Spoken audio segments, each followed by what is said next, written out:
드리고자 합니다. 오늘은 창세기 3장 8절부터 13절까지의 말씀을 가지고 내가 어디 있느냐라는 제목으로 함께 나누기를 원합니다.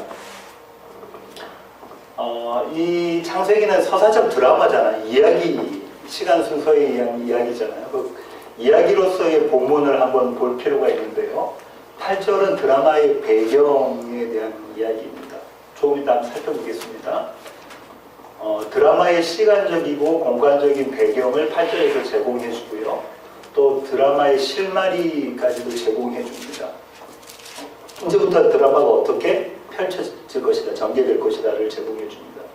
그리고 거기에 신학적 의미도 담고 있습니다. 이제 드라마를 한번 소개해 보겠는데요. 8절부터 13절까지 제가 한번 읽어보겠습니다. 그들이 그날 바람이 불 때 동산에 거니시는 여호와 하나님의 소리를 듣고 아담과 그의 아내가 여호와 하나님의 낯을 피하여 동산 나무 사이에 숨은지라. 여호와 하나님의 아담을 부르시며 그에게 이르시되 네가 어디 있느냐. 이르되 내가 동산에서 하나님의 소리를 듣고 내가 벗었으므로 두려워하여 숨었나이다. 이르시되 누가 너희의 벗었음을 네게 알렸느냐. 내가 네게 먹지 말라 명한 그 나무 열매를 네가 먹었느냐. 아담이 이르되 하나님이 주셔서 나와 함께 있게 하신 여자 그가 그 나무 열매를 내게 주므로 내가 먹었나이다. 여호와 하나님이 여자에게 이르시되 네가 어찌하여 이렇게 하였느냐. 여자가 이르되 뱀이 나를 꿰므로 내가 먹었나이다. 이렇습니다. 8절이 배경이라고 말씀드렸죠. 그날 저녁이에요. 그날 저녁. 타락한 범죄한 날 그날 저녁에 바람이 불 때에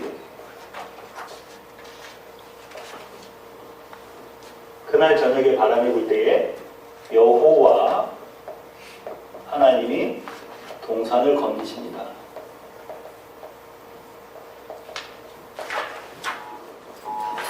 아담과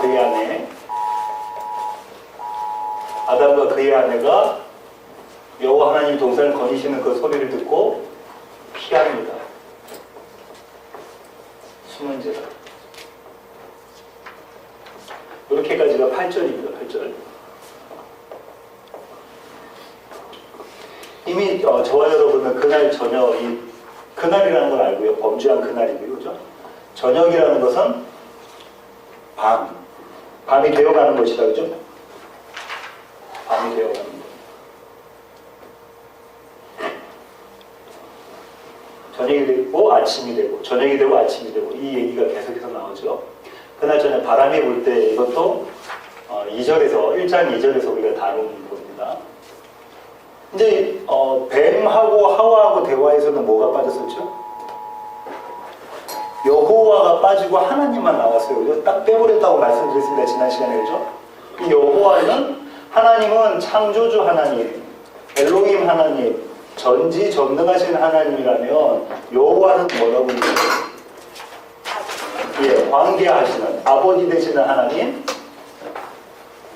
약속을 맺으시는 그리고 지키시는 그 하나님이다. 그런데 하와와 뱀이 이야기할 때는 여호와가 싹 빠져버렸어요. 근데 다시 여호와가 등장. 여호와 하나님이 동산에 거니시는데 이 동산에 거니신다는 것이 갖고 있는 뜻은 항상 하나님은 동산을 거니셨어요. 그 자리에 누가 있었냐면 첫사람 아담과 하와가 항상 있었던 자리예요. 그럼 하나님과 인간이 교제하는, 아버지와 자녀의 관계로 교제하는 그런 자리였는데 똑같이 이전에 그러셨던 것처럼 어제 그러셨던 것처럼 오늘도 이렇게 거니고 계시는 모습이. 그런데 아담과 그의 아내가 여기서 중요한 동사가 두 개가 나오는데 그게 뭐냐면 피하여와 숨은지라예요. 뭘 피했죠? 여호와 하나님의 낯을 피해서. 어디에 숨었습니까? 예, 여기서는 어떻게 돼 있죠? 동산나무 사이에. 나무 사이에. 이 사이에라는 것이 원래 히브리어로는 뭐라 그랬죠? 중앙에라는 것. 그래서 선악과 나무라고 말씀드렸죠. 대부분의 신학자들이 동의합니다. 선악과 나무 뒤에 숨은 이 모습이 그림이 그려져 있습니다. 이렇게 해놓고 이제 이야기가 시작이 되는 거예요. 아, 감을 잡으세요. 밤이 되었고 바람이 불 때 여호와 하나님이 동산을 거니시는데 아담과 그의 아내가 여호와의 낯을 피하고 선악과 나무 뒤에 숨는 이 그림 가운데 이제 이야기가 시작됩니다라고 이제 드라마가 시작이 되는 겁니다. 드라마는 여호와 하나님과 아담의 첫사람 아담의 대화로 시작하고 뒤에는 이제 하나님과 하와의 대화인데요. 어떻게 대화가 시작되면 이렇게 되죠. 제가 그림을 잘 못 그리는데 선악과 나무가 이렇게 있었다고 치고 여기 뒤에 이제 숨어 있겠죠. 아담과 하와가 이렇게 두 부부가 숨어 있고 하나님이 여기 계시죠. 하나님이 이제 아담에게 물어봅니다. 아마 이제 이렇게 되는 것 같죠. 아담아, 네가 어디 있냐? 어디 있니? 아담아, 네가 어디 있니? 라고 물어보십니다. 하나님께서 아담이 어디 있는지 모르셨을까요? 알고 계셔요. 알고 계시는데 그분은 늘 그러듯이 아들된 아담을 부르십니다. 아담아, 네가 어디 있니? 근데 아담이 했던 말이 뭐죠? 내가 벗었으므로 내가 벗었으므로 숨었죠. 두려워서. 내가 벗었으므로 두려워서 숨었습니다. 이렇게 합니다.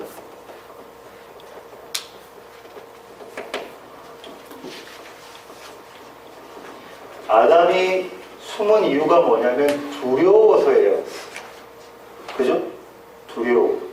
근데 그 두려움의 원인이 벗은 거다 이 말이죠. 첫 번째로는 하나님의 임재 앞에서의 죄인의 모습이죠. 죄인의 반응이죠. 숨는 것. 또 한 가지로는 이렇게 볼 수 있어요. 내가 벗었으므로가 이제 죄를 지었다 보니까 죄의 결과잖아요. 죄의 결과. 그렇습니다. 또 한편으로는 고대 근동 지역, 그러니까 이스라엘과 지금 같으면 이라크부터 시작해서 이집트, 터키 이쪽이 전부 다 고대 근동 지역에서는 벌거벗음이라는 것이 무엇을 상징하는 거냐면 극도의 수치예요. 노아가 벌거벗 놓고 포도주 마시고 벌거벗고 있는 것이 수치의 장면입니다. 극도의 수치예요. 십자가상에서 달려 죽는 죄인들은 전부 다 영화에서 보면 팬티 같은 걸 입고 있지만 아니에요. 발가벗겨짐을 당합니다. 극도의 수치를 갖고 있는 거죠. 이 수치를 가리기 위해서 사람들이 아주 부단히 노력을 하는 거잖아요. 이 수치를 가리기 위해서. 지난번에 말씀드린 것처럼 자기가 무화과나무 잎으로 옷을 만듭니다. 사실상은 여기 치마라고 했는데 치마가 아니고요. 히브리의 원뜻이 끈이에요. 끈. 그래서 아프리카 같은 데 가보면은 성기는 보일지라도 허리에 끈을 두르고 있는 자들이 보이잖아요. 그런 끈이에요. 히브리 원어의 뜻이 그렇습니다. 죄인들은 이렇게 두려워하는데 사실상 이 두려움은 아까 말씀드렸던 하나님과 사람과의 관계에 있어서는 안 되는 거였다, 그죠? 그거를 사도 요한이 이렇게 이야기합니다. 요한복음 4장, 요한 1서 4장 18절. 요한 1서 4장 18절.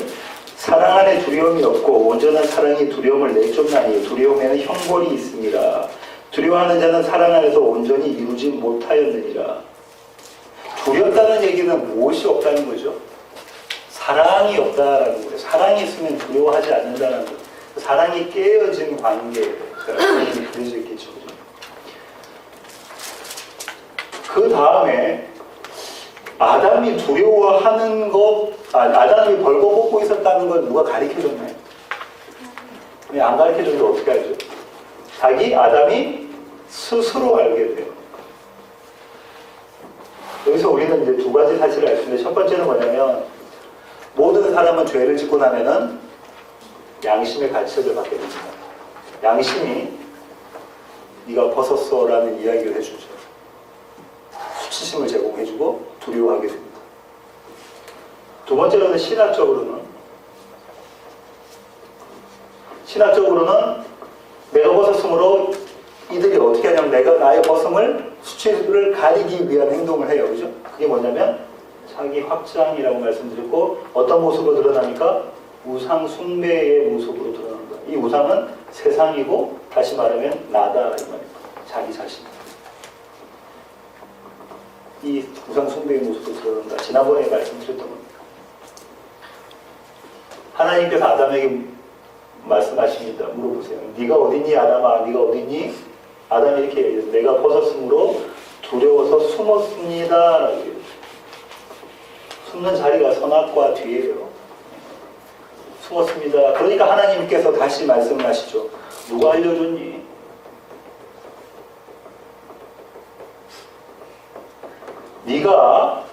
내가 먹지 말라고 하나님이 먹지 말라고 명한이 강조했는데 먹지 말라고 명한 그 나무 열매를 먹었니? 무슨 의미를 담고 있죠? 먹는 날에는 정녕 죽으리라. 죽고 또 죽고 무트 가무트.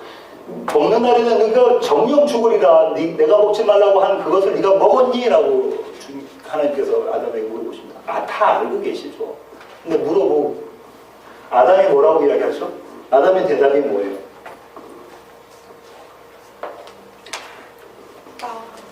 나와 함께 신학교 여자. 영어 성경도 마찬가지지만 히브리 성경은 뭘로 시작하냐면 그 여자로 시작합니다. 아담이 대답했다 하고 나면 그 여자로 시작해요. 그 여자하고 후가 있는 거죠. 누가 그 여자를 설명을 해요. 이 여자는 누가 주신 거예요?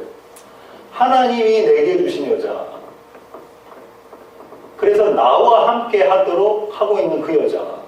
그 여자가 내게 그 열매를 주므로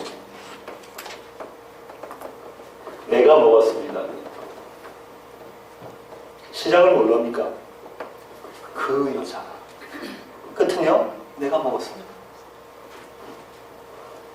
히브리가 그렇게 되어 있어요. 그 여자가 하나님께서 내게 주신 그 여자가 그리고 지금 나와 함께 있는 그 여자가 내게 열매를 주므로 내가 먹었습니다. 하와가 사탄과 이야기할 때 아담의 자리는 어디였습니까? 바로 그 옆자리였어요. 처음부터 끝까지를 다 본 자예요. 바로 옆에 주니까 받아보는. 그런데 지금 하와가 이야기하는 곳에 그 여자. 아담이 이야기하는 곳에 그 여자가 뭐합니까? 책임, 회피하고 정가를 해요. 누구에게? 그 여자에게. 좀 더 나가면 하나님한테 그 책임을 회피합니다. 그러니까 하나님께서 또 물어보시죠. 이제 그 여자에 대해서 물어보시죠. 그 여자. 네가 하와 보고 네가 어떻게 했다고요? 왜 그랬니? 왜 그랬니? 그런 행동을 했니? 그러니까 여자도 똑같은 얘기예요. 그 뭐라고 해요? 뱀이. 정관사가 있습니다. 히브리에 뱀이 있어요. 그 뱀이 나를 어떻게 해요? 꼬드기니까. 그래서 내가 먹었습니다. 똑같은 책임과 정과야 합니다. 그 뱀 누가 만드신 겁니까? 하나님. 그 뱀이 나를 꼬드기시니까 맨 마지막에 내가 먹었습니다. 히브리 구조가 그렇게 되어 있습니다.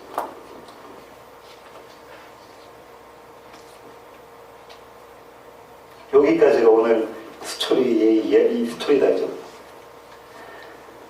이 첫사람 아담과 그의 아내 하와가 하는 것은 죄에 대해서 어떻게 이들이 이야기를 하죠?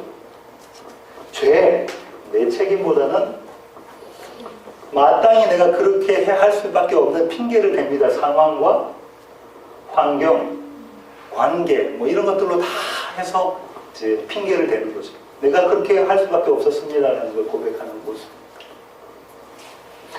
여기까지가 오늘 그 드라마의 스토리고요. 이제 좀 더 살펴보도록 하겠습니다.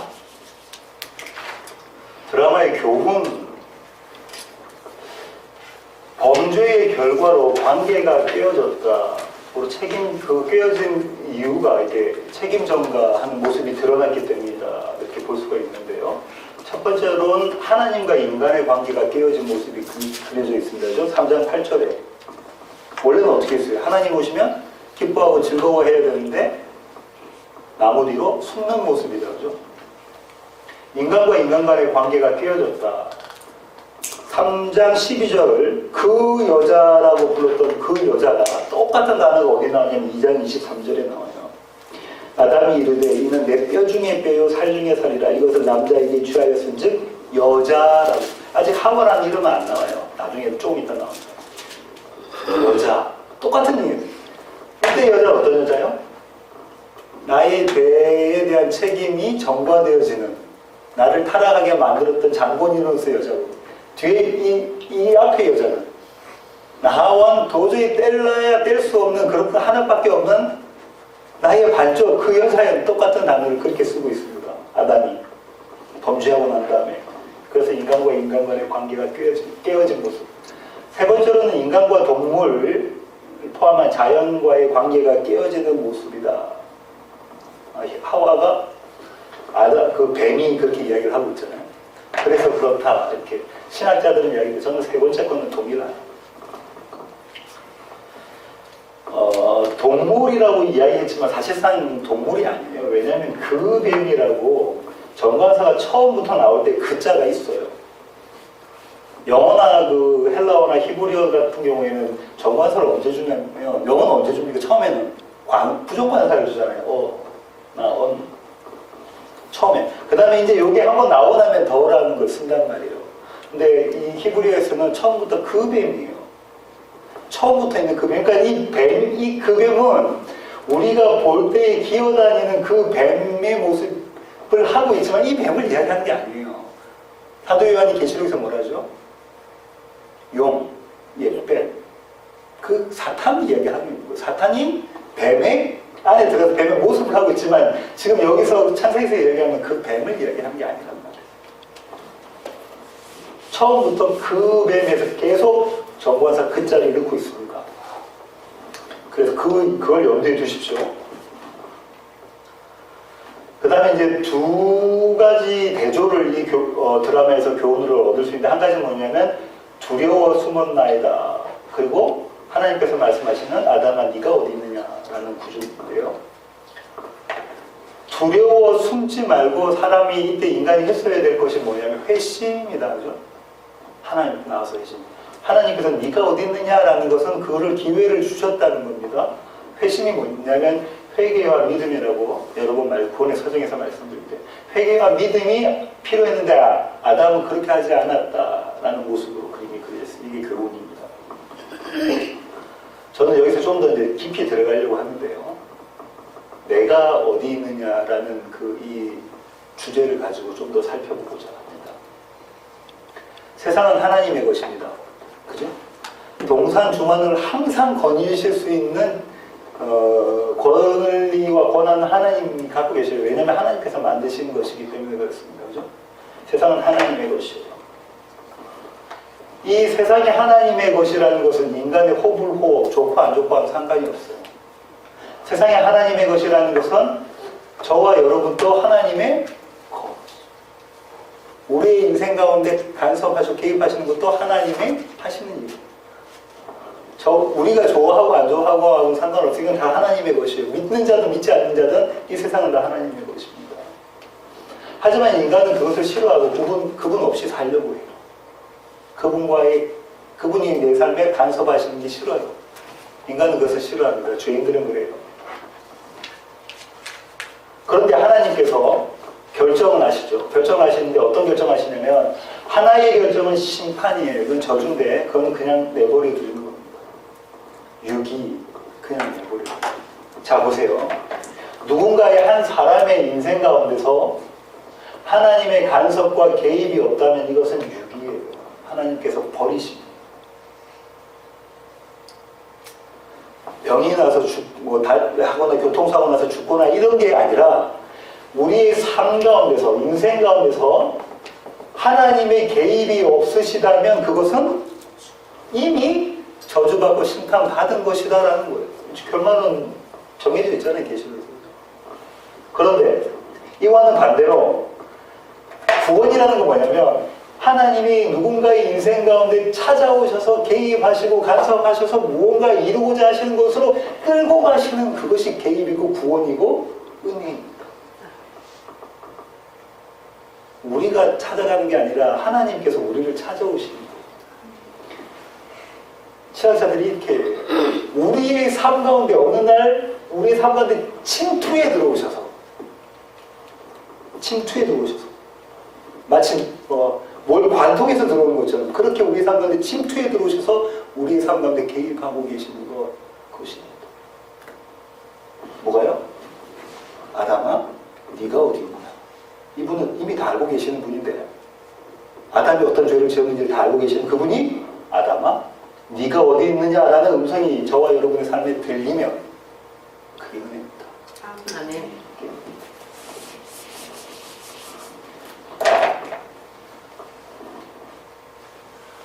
하나님께서 우리를 부르시죠. 우리가 하나님을 찾는 것이 아닙니다. 하나님께서 우리를 부르시는 방법은 첫 번째 말씀을 통해 부르세요. 이 말씀을 통해 부르시는 것을 우리는 특별 계시라고 얘기합니다. 두 번째는 양심이나 역사나 사건이나 이런 것들을 통해 우리가 경험하고 우리가 속해 있는 이 세상의 모든 것을 통해서 우리를 깨우치실 수가 있으세요. 예를 들면 병이 온다든지 사업이 망한다든지 자녀 무슨 문제가 있다든지 여러 가지 일들을 통해서 하나님께서 우리를 찾아오시는 것을 우리가 경험할 수가 있는데 해석을 뭘로 해야 되냐면 하나님의 말씀으로 됩니다. 이게 배제가 되면 뭐가 되냐면 나 하나님 말씀 들었어 하고 자기가 하고 싶은 말을 해버리고 초대교회 때도 있었어요. 그래서 바울이 뭐라 그러죠? 통역하는 사람이 없으면 예언하는 사람 교회에서 이야기하지 마. 하나님의 말씀인지 방언도 하지 마. 통변의 사람 없으면 예언도 우리 그런 거예요. 그러니까 지금은 이 사건은 늘 있어요. 일반적인 계신 여러분 삶 가운데 하나님께서 여러분 가운데 간섭하시고 개입하시고 이런 일도 음성을 들려주실 수 있을 텐데 그것을 확인하는 방법은 항상 하나님의 말씀으로. 이게 아니면 안 된다. 아니면 이단이 돼버려요. 또 내가 어디 있느냐가 어떤 의미가 있냐면 이거지. 부르심의 의미가 뭐냐면 우리의 자리를 보여주시는 거예요. 아담아 네가 어디 있느냐? 우리 자리를 보여주시는 어떤 자리요? 아담이 서 있는 자리와 아담이 서 있어야 할 자리를 보여주시는 겁니다. 아담이 서 있는 자리, 지금 어디 서 있습니까? 아담이 선악과 나무 뒤에 숨어 있는 거죠. 그가 어디 있어야 돼요? 나와서 하나님의 낯을 향해서 있어야 되는 그 모습, 그것을 보여주고 있습니다. 아담의 대답을 한번 살펴볼게요. 9절부터 보겠습니다. 여호와 하나님이 아담을 부르시며 그에게 이르시되 네가 어디 있느냐? 이르되 내가 동산에서 하나님의 소리를 듣고 내가 벗었으므로 두려워하여 숨었나이다. 이르시되 누가 너희의 벗었음을 네게 알렸느냐? 내가 먹지 말라고 했던 그 나무 열매를 네가 먹었느냐? 아담이 이르되, 잘 보세요 12절. 하나님이 주셔서 나와 함께 있게 하신 여자 그가 그 나무 열매를 내게 주므로. 지금 아담이 뭐라고 이야기했냐면요, 아까 살펴봤죠? 그 여자. 이 여자 때문에 그래요. 근데 이 여자는 누구냐면 하나님이 내게 주신 여자예요. 지금 나와 함께하고 있는 여자. 그 여자 때문에 내가 먹었습니다. 선악과 나무가 율법이라고 말씀을 드렸고요. 율법이 여러 가지 계명이 있는데 첫 번째로 이 율법은 10계명이었다 그죠? 이 10계명이 여러 가지 새끼를 실천적인 방안들에 대한 것들을 이거를 한번 유대 백성들이 이 10계명이라는 걸 한번 내가 지켜보겠노라. 그래서 주님 하나님 앞에서 의인이 되보겠노라 라고 해서 만든 게 뭐죠? 여러 가지 조항들이 율법의 조항. 그 조항들을 누구는 지키고 누구는 못 지키고 눈에 딱 보이는 거예요. 서열이 딱 나오는 거예요. 나는 너보다 의인 아니다 이렇게 다 보이는 거예요. 이것을 둘로 요약하셨죠. 여기 뭐죠? 하나님 사랑, 이웃 사랑. 마지막으로 주님께서 최후의 만찬하시면서 내가 세 계명 준다. 이 두 개에서 하나로 요약될 수 있는데 뭐죠? 서로 사랑해라. 이 서로 사랑은 그냥 우리 인간의 능력으로 할 수 있는 그 사랑이 아닙니다. 이건 하나님의 사랑이에요. 자, 하나님 사랑, 이웃 사랑인데 그럼 율법을 한마디로 말하면 하나님 사랑, 이웃 사랑이잖아요. 근데 첫 사람이 아담의 대답에서 하나님 사랑, 이웃 사랑이 깨져버립니다. 그죠? 깨져버려요. 그죠? 그 여자 때문에 내가 먹었습니다 해서 이웃 사랑 깨져버렸죠. 하나님이 내게 해주시면서 깨져버립니다. 선악과 율법이라는 것, 이것이 하나님 사랑, 이웃 사랑인데 아담 너로서는 이거 지킬 수 없는 것이다라는 거 보여준답니다.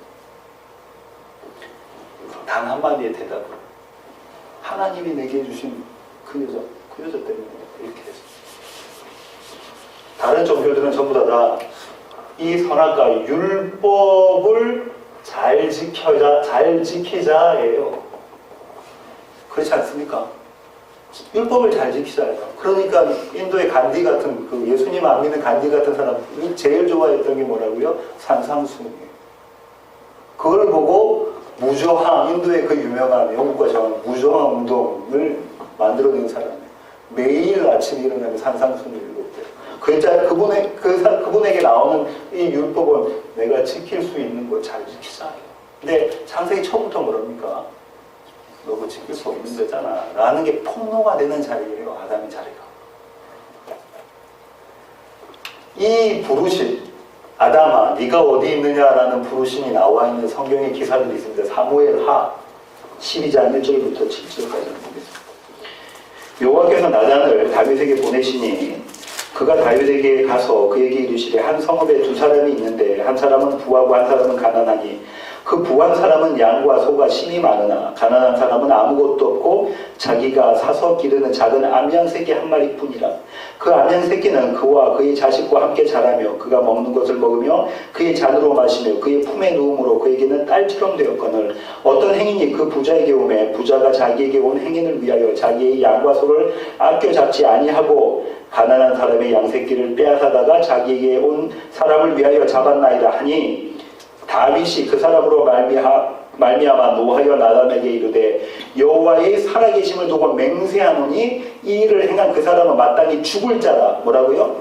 마땅히 죽어야 되는 자다라고 다윗이 이야기합니다. 그가 불쌍히 여기지 아니하고 이런 일을 행하였으니 그 양새끼를 네 배나 갚아주어야 하리라 한지라. 나단을 통해서 하나님께서 다윗에게 말씀하십니다. 다윗아, 네가 어디 있냐? 네가 지금 서 있는 자리가 어디고 네가 서야 할 자리가 어디냐? 그죠? 다윗이 고백해요. 그 사람은 마땅히 죽어야 되는 자입니다. 그러고 난 다음에 다윗이 시편을 쓰죠. 내가 어머니 뱃속에서부터 마땅히 죽어야 되는 자가 많네요. 한 번 더 볼까요? 요한복음 4장 16절부터 18절. 이르시되 가서 네 남편을 불러오라. 여자가 대답하여 이르되 나는 남편이 없나이다. 예수께서 이르시되 네가 남편이 없다 하는 말이 옳도다. 너에게 남편이 5이 있었고 지금 있는 자도 네 남편이 아니니 내 말이 참되도다. 수가성 사마리아 여인에게 하나님께서 찾아가셔서 물으십니다. 네가 어디 있느냐? 네가 지금 서 있는 자리가 어디냐?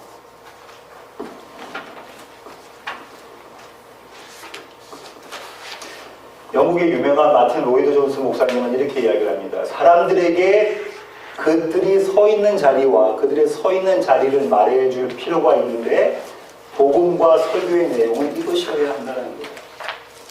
잘 먹고 잘 삽시다. 잘 될 겁니다. 거짓 선지자들이 얘기했던 그런 것이 아니라 당신이 서 있어야 될 자리는 어디고 지금 당신이 서 있는 자리는 어디입니다를 가르쳐주는 것, 그것이 복음의 내용이고 설교의 내용이어야 한다. 그리고 그것이 교회의 사명이다. 동의하시나요? 세워지는 교회는 이런 복음을 전파하고 이렇게 설교하고 이렇게 살기를 원합니다. 결론 내겠습니다. 네가 어디 있느냐? 아담아, 네가 어디 있느냐? 성부 하나님의 결정이 여기 담겨져 있는데요. 성부 하나님의 결정, 어떤 결정이냐면요. 사랑에 근거한 결정이죠. 자, 보세요. 하나님의 결정이 도덕적인가 윤리적인가? 성부 하나님은 아들이 몇 명, 여러 명이신가요? 어떤 아들이라고요? 독생하신 아들, 외아들 한 분밖에 없는 분이다. 그죠? 이분이 성자예요. 예수님. 이 예수님을 하늘에서 어디로 보내십니까? 땅으로 보내십니다. 그분이.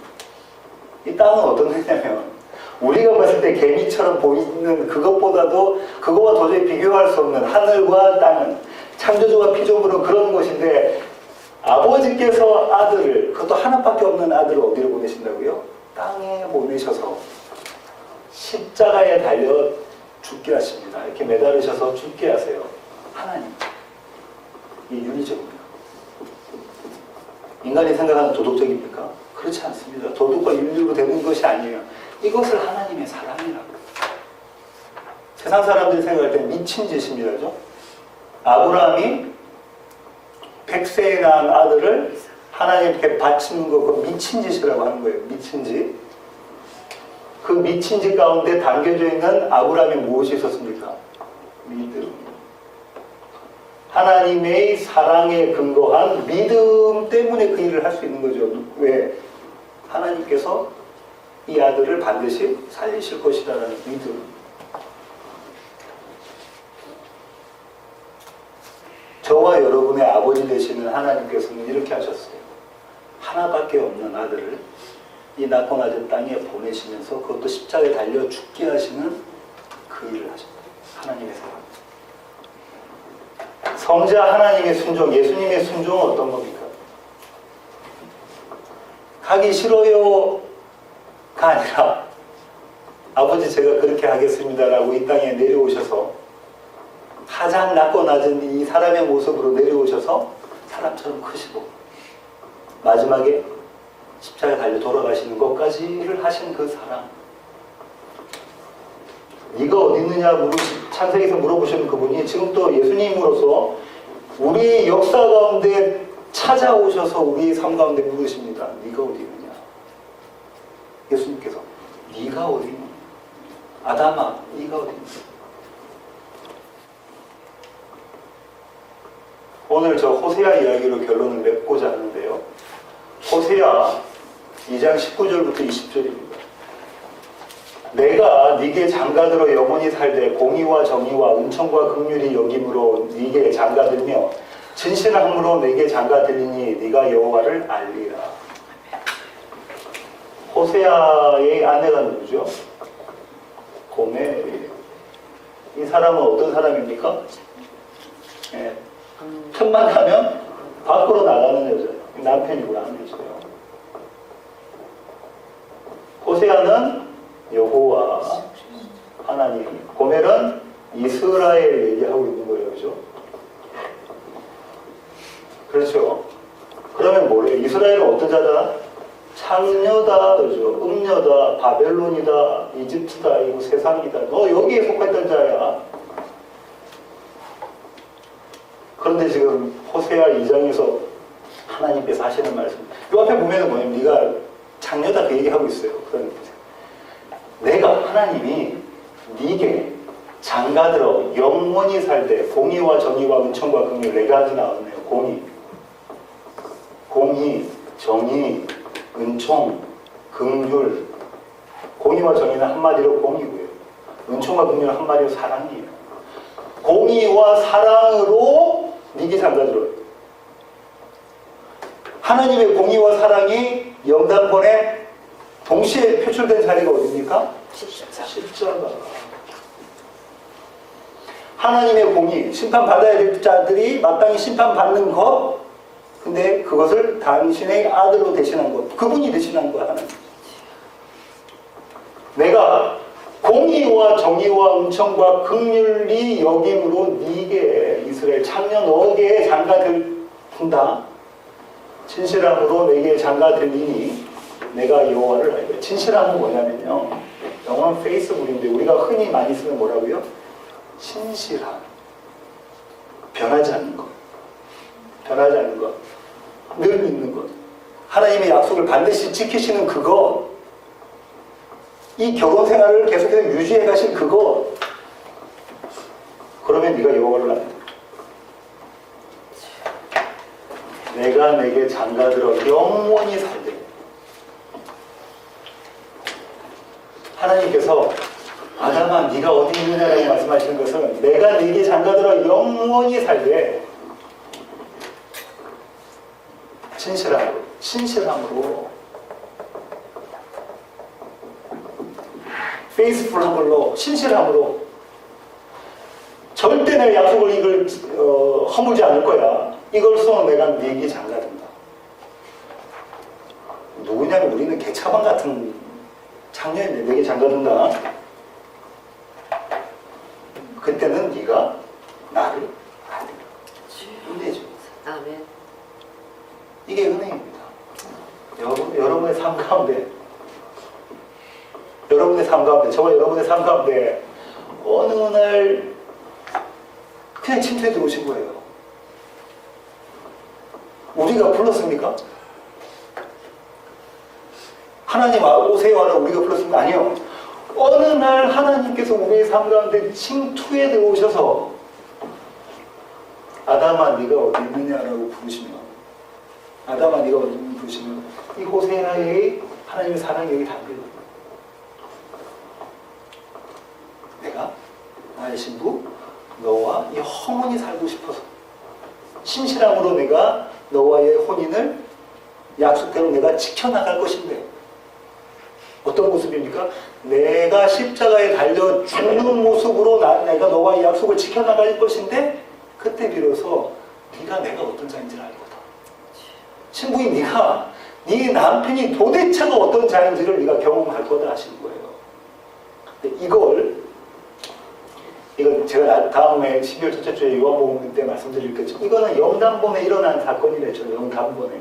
한 번에 일어난 역사적인 사건이에요. 누굴 통해서? 예수 그리스도를 통해서. 여호와 하나님을 계시해 주신 예수 그리스도를 통해서 영단번에 일어난 사건인데 이 사건이 나의 삶 가운데 계속 계시가 되어져요. 지속적으로 언제까지? 완성된 그날까지 저와 여러분이 하나님과 영원한 만남에 들어갈 그때까지 우리의 삶 가운데 이게 계속해서 지속되어집니다.